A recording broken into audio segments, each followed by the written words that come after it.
Oke, hari ini aku mau sharing tentang buku The 7 Habits of Highly Effective People, 7 kebiasaan manusia yang sangat efektif, karya Stephen R. Covey.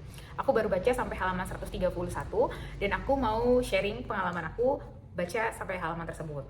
Nah, di sini Stephen ada cerita tentang 7 kebiasaan. Kebiasaan yang pertama itu adalah jadilah proaktif, kemudian yang kedua mulai dengan tujuan akhir, yang ketiga dahulukan yang utama, yang keempat berpikir menang-menang, yang kelima berusahalah mengerti lebih dahulu baru dimengerti, yang keenam wujudkan sinergi, dan yang ketujuh adalah asal gergaji.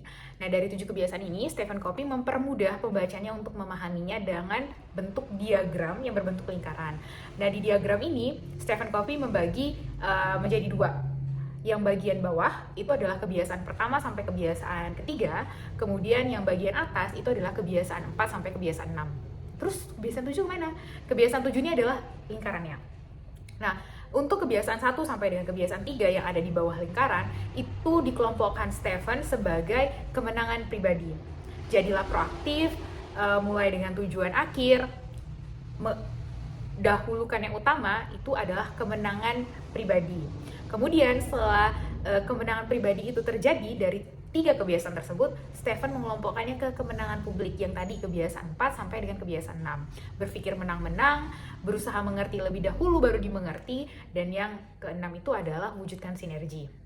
Nah, kemudian lingkaran terluarnya itu adalah kalau aku ngerasa continuous improvement, asahlah gergaji, karena kita sudah terbangun dari 6 kebiasaan tersebut. Nah, gimana caranya supaya itu menjadi sesuatu yang continuous improvement? Makanya kebiasaan 7 itu diletakkan di bagian luar, karena itu adalah kebiasaan yang harus mendorong untuk melakukan 6 kebiasaan lainnya. Nah, dari kebiasaan-kebiasaan tersebut, aku udah selesai mempelajari kebiasaan pertama, jadilah proaktif. Nah, di buku ini, definisi dari proaktif itu adalah manusia, kita nih sebagai manusia bertanggung jawab atas diri kita sendiri. Nah, ini example-nya adalah ketika aku dulu waktu SMP, kelas 7, aku nggak bisa matematika. Susah banget belajar matematika. Aku menyalahkan guruku. Ya, aku nggak bisa matematika karena gurunya nggak pintar ngajar.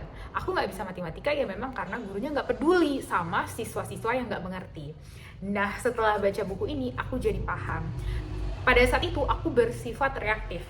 Respon aku itu tergantung dari lingkungan aku, sehingga aku bertindak sebagai korban. Tapi, kalau misalnya aku proaktif pada saat itu adalah aku bertanya kepada guru tersebut, Pak, kira-kira gimana ya supaya nilai matematika aku bagus, supaya aku bisa belajar matematika itu gimana? Itu adalah respon proaktif. Kita bertanggung jawab atas diri kita sendiri. Aku nggak bisa matematika, jadi aku bertanggung jawab untuk bisa matematika, bukan tergantung dari bapaknya. Nah, kemudian tiba-tiba aku ingat dari buku karyanya Andrea Hirata, kalau nggak salah, yang judulnya Guru Aini. Nah, itu di buku itu bercerita tentang Aini yang tidak bisa matematika, tapi dia punya cita-cita mau jadi dokter, kayak gitu. Sementara dia nggak bisa matematika, nilai ujiannya jelek, kayak gitu. Tapi dia sadar kalau dia itu nggak bisa matematika, dia datangi gurunya untuk belajar matematika, seperti itu.